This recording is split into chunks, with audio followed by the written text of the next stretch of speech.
Hello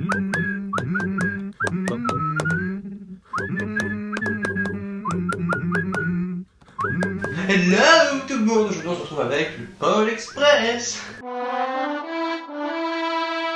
Ça commence, c'est Noël, il y a le petit qui est dans son lit, qui attend le Père Noël, mais il sait pas trop si il existe vraiment le Père Noël, il est en phase de doute total, il est perdu cet homme. Il est dans son lit, du coup il est perplexe, et là, il y a tout qui tremble, tout tremble dans sa chambre, et il est un peu en panique, il se dit mais bordel, mais qu'est-ce qui se passe tout de suite, pourquoi ça m'arrive à moi quoi, c'est pas possible. Il regarde par la fenêtre, et là il y a un train. Il y a un train devant chez lui, ou un train devant chez toi qui se gare. Premier réflexe, bah tu montes dedans, hein. Ni une ni deux, tu fonces, tu montes dedans. En tout cas, c'est ce qu'il a voulu faire le petit. Hein. Il hésite un peu, mais ni une ni deux, quand même, il monte dedans. Il se retrouve avec plein de petits garçons et de petites filles dans un wagon. Donc, petite fille qui lui fait un peu de l'œil, hein. On sent que plus tard, il y aura peut-être un second film, Pôle Express 2. Le contrôleur lui demande son billet. Il dit, bah, n'est pas, déjà, tu viens chez moi. Tu fous un merde, c'est pas possible dans ma chambre, faut que je range tout, et en plus faudrait que j'ai un billet, attends, on se calme tout de suite quoi. Et là le contrôleur avec un petit air de supériorité lui dit, regarde dans ta poche. Il regarde dans sa poche, il y a un trou, il dit, bah mais regarde, il y a un trou, il dit, bah forcément, regarde l'autre poche. Dans l'autre poche il y a quoi? Un ticket en or qui lui permet de rentrer dans ce petit train et de le composter comme tout bon citoyen. Normalement lui c'était le dernier arrivé dans le train, mais en fait on voit qu'il s'arrête chez une dernière personne, c'est vraiment une maison... c'est un peu triste, l'enfant qui sort est un peu triste, etc. L'enfant voit le train par sa fenêtre, il sort, il le regarde et il dit ouais, qu'est-ce que je fais quoi, Noël ça m'a pas apporté grand chose jusque là, est-ce que je tente ma chance, je ne sais pas. Parce que lui aussi il y croit pas trop au Père Noël, il dit ouais vas-y je vais me faire encore faire un tour loupé, c'est pas la peine. Du coup le boss il dit non, moi je ne monte pas dans ce train, je ne connais pas les personnes qui y a là-dedans, mes parents m'ont toujours dit ne monte jamais dans un train que tu ne connais pas, je les écoute. Le train repart et là le boss il se dit c'est quand même l'air pas mal. Alors là il court comme ça. En fait ses jambes ne vont pas du tout avec son corps quoi. Il court, enfin il en chie. En plus il tombe dans la neige et tout. Enfin c'est un délire, c'est pas possible. Du coup le petit d'avant il fait quoi? Il tire le frein, tout le monde freine. Ah le Cho, discrètement, il rentre dans le wagon d'à côté et tout ça c'est bon quoi. Bon il se fait un peu engueuler par le contrôleur qui dit hé, il faut pas faire ça hein, parce que tu t'es cru chez ta mère ou quoi? Voilà. Bon, le trajet se passe plus ou moins bien. Il y a quand même des petits qui risquent de mourir toutes les 5 minutes dans le film. Une parce qu'elle se fait jeter d'un wagon, l'autre parce qu'elle va sur le train, le Cho parce qu'il va sur le toit du train. Après, il y a deux Cho qui sont aux commandes du train. Bon, ça sent un peu la merde, hein, on va pas se mentir là-dessus. D'ailleurs, à cause de ça, il y a un moment, le train il part en drift sur un lac glacé, genre oh, c'est tendu, oh, c'est tendu, bon, c'est tendu.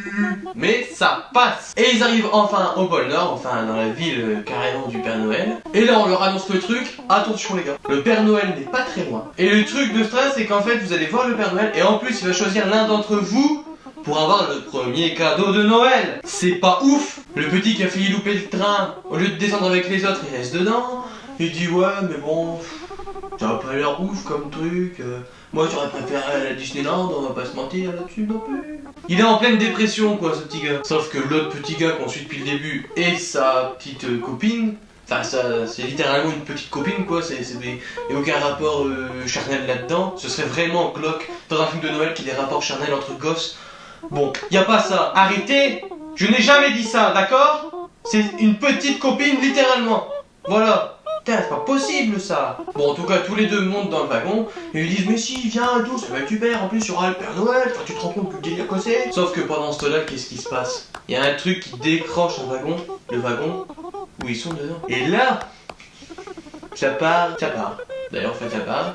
Ça glisse quelque part, à fond de balle, ils se retrouvent dans le wagon, ils perdent le groupe. Et là, c'est la panique. On le sent dans le regard, dans leur attitude, tout. Ils perdent le contrôle de la situation, et ça, c'est terrible. Les trois petits galopins, ils se retrouvent dans un hangar rempli de voies de train, en fait. Et il y a la petite, là, qui dit, mais vous entendez pas, il y a un grelot, là. Les deux autres, ils disent, bah, écoute, tu es sûrement bourré, parce que nous, on n'entend pas de grelot, quoi. Donc là, nous aussi, on se dit, mais Cette petite fille a sûrement bu un coup avant de partir, elle entend des choses que les autres n'entendent pas et tout. En tout cas, elle va là où elle entend le grelot, et les autres la suivent parce que de toute façon, sinon ils sont bloqués là, ne rien faire, et le film n'avance pas, et ce n'est pas le but d'un film qui ne se passe rien. Il marche un peu, et là le petit garçon qui faisait une dépression dans le train entend lui aussi le grelot. Et là ça s'inverse, du coup on se dit, mais en fait ça tombe, c'est le petit que l'on suit depuis le début qui est bourré, puisque maintenant il n'y a plus que lui qui n'entend pas ce grelot maudit. Ils continuent leur route, et là ils arrivent dans une énorme pièce où en fait c'est le centre des contrôles des nains. En fait les nains savent exactement le nombre de cadeaux qu'il y a à faire, le nombre de cadeaux à donner, tout, ils savent tout. Et là il y a une alarme qui sonne genre enfin c'est pas ça exactement, c'était plus dramatique. Voilà, c'est parce que moi je m'y connais pas assez en alarme dramatique pour la faire. Là ils inspectent le dossier et en fait c'est un gamin qui a fait des conneries, il a fait quelques petites conneries et du coup ils disent, et regarde, attention, lui là, vous êtes sûr que vous voulez lui donner des cadeaux à Noël parce qu'il a été méchant. Bon, le nain il dit, allez vas-y quand même, allez, on lui donne son cadeau, mais par contre l'année prochaine, faudra faire gaffe à lui, hein. Faudra le surveiller, je te le dis directement. Et là les 3 nains qui restaient, ils prennent le métro des nains. Voilà, c'est une belle aventure. Les 3 petits prennent aussi le métro des nains parce qu'ils se disent, il n'y a pas de raison non plus quoi, nous aussi on a le droit d'avoir notre kiff, notre dose de kiff quoi. Ils arrivent à une usine de tapis roulants, un peu comme là où vont les valises dans les aéroports après les avoir mis là dans les tapis roulants. Enfin c'est une usine de tapis roulants, on va pas non plus se compliquer la tâche là-dessus. Et là le petit malheureux il voit quoi? Il voit son cadeau de Noël. Et là il se dit, mais c'est incroyable, je n'ai quasiment jamais eu de cadeau de Noël et là il y a un cadeau de Noël, il est devant moi, je ne peux pas louper l'occasion de le prendre. Et alors là il se jette dessus et il se fait emporter par le truc quoi. Du coup les deux autres ils se disent quoi? Bon allez, si, on va aller voir où il en est et peut-être l'aider dans ce truc là quoi. Et les 3 petits arrivent directement sur une montagne de cadeaux. Et là, on comprend très vite que c'est peut-être la hôte du Père Noël qui va après être sur le traîneau, enfin... Je veux pas vous spoiler quoi que ce soit, mais on le sent venir, quoi. Cette hôte se referme, elle est transportée pour aller sur le traîneau du Père Noël, elle est transportée par d'énormes dirigeables conduits par des nains, elle est posée sur le traîneau du Père Noël, et là arrive enfin the moment of the movie to the year. Enfin arrive le Père Noël, et alors là, les nains sont transcendés, mais quand je vous dis transcendés, c'est un délire. J'ai même vu un nain jeter son slip pour lui montrer de l'affection. Et ça c'est beau. C'est beau parce que moi je ne suis pas encore arrivé à un stade avec quelqu'un de jeter mon slip pour lui dire waouh mais tu comptes dans mon cœur. Et ce nain là, oui, et ça c'est beau. Même les reines sont super contents, alors ils bougent, ouais. Il y en a un qui perd un grelot. Qui le reçoit? Bien sûr le petit qu'on suit depuis le début. Il fait ça à son oreille, il dit mais c'est une arnaque. Ça c'est pas du made in nain, c'est du made in China. Il ne marche pas ce grelot. Je veux être remboursé de ce grelot. Sauf que seuls les gens qui croient au Père Noël peuvent entendre ce grelot car c'est la magie de Noël. It is the magic of Christmas. It is the Christmas magic. It is all around the world. Alors il se dit ouais bah vas-y c'est bon, alors je vais essayer. Je crois au Père Noël, je crois au Père Noël, je crois au Père Noël, je crois au Père Noël. Il dit ça pendant à peu près 10 minutes, c'est assez redondant comme scène du film. Et au bout d'un moment il fait... Et là tu te dis, ah, la magie de Noël a opéré sur ce petit homme, c'est merveilleux. Ce Père Noël arrive devant ce petit et il lui parle, il fait une petite causette, on a le droit de parler.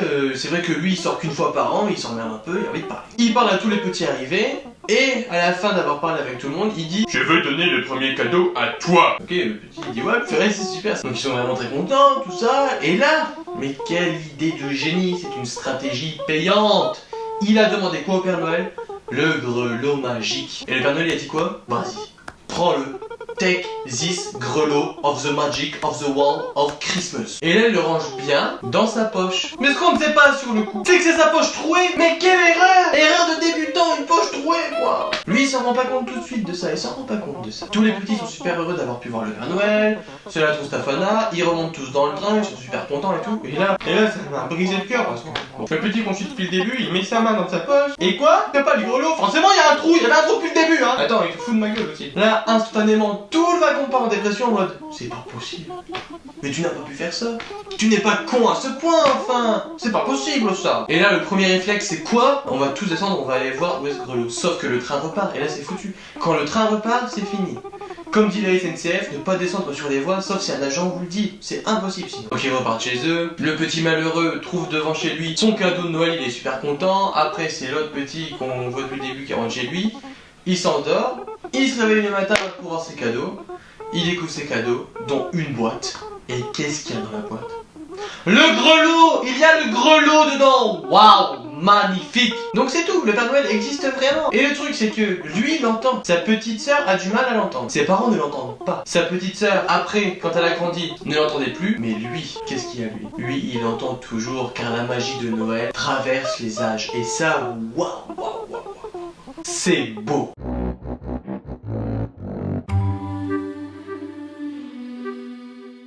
Bon les gars, c'est bon? Y'a plus aucun problème là maintenant? Ah non chef, c'est bon, tout va bien. Ah non, non, non, plus aucun problème, chef. C'est ce que je viens de dire, hein. Bah voilà, bah c'est parfait.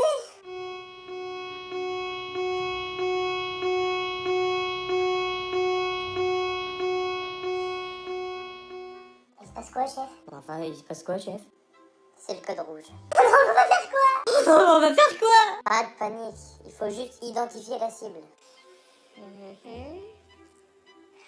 Alors on est en Europe? Oui, en Europe, oui. En France même, on est en France. Oui, c'est ça, c'est en France. Ah bah écoutez, on est à côté de Montbéliard. Tu savais pas où ils font les saucisses, non? Mais enfin, on s'en fout de ça. Moi, je veux l'identité de cette personne. Oui, bah 2 secondes, je cherche. Oh là là. Bon, alors écoutez. Ah, c'est Jason Bourgonas. Voilà, c'est là. Donc on avance. Maintenant, c'est quoi son crime? Alors, d'accord, ok. D'après le rapport, il a déféqué sur son frère, car ce dernier ne voulait pas lui rendre une action man. Ah ouais, d'accord, ok. Je comprends l'urgence de la situation. Ah bah là, monsieur, faut prendre une décision. Hein. Ah oui, oui, une décision. Hein. Oui, bah c'est bon, je sais. Achevez-le. Allez, on n'en parle plus. Quoi?